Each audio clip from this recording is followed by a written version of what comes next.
We adore you, O Christ, and we praise you, because by your holy cross you have redeemed the world.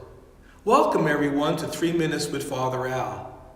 When I was on retreat this past February, I was reading a book called An Ocean of Light by the Augustinian priest Martin Laird.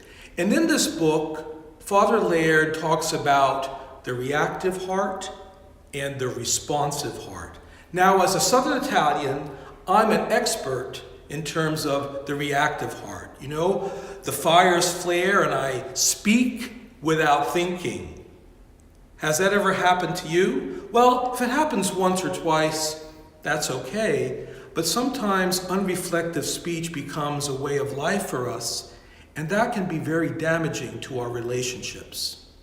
And so, in this weekend's gospel, Jesus teaches us a lot about a responsive heart. This group of guys brings this woman caught in adultery and throws her at the feet of Jesus and says, "Hey, the law says this woman should be stoned.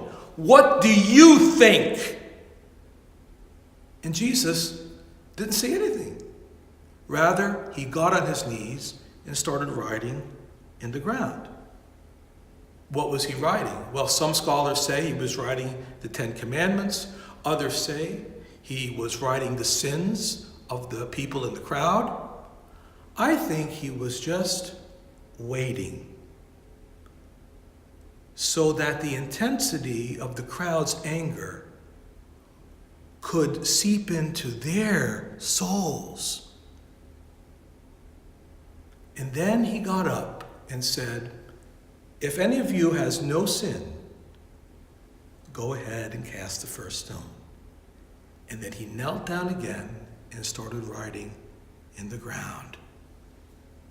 And one by one, everybody in the crowd left.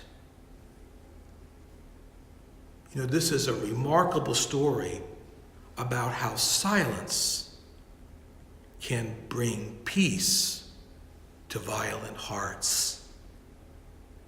And so, my friends, your penance for this week is to think about putting a brake pad between what you think and what you say. Perhaps remembering Jesus' writing in the ground will help you to pause and to make sure that what you're about to say will communicate the love and mercy of God. And Lord Jesus, we, like the woman caught in adultery, are in need of your mercy. Gaze on us with love and help us to go forth in faith, hope, and love, proclaiming mercy and peace. God bless you, and see you in church.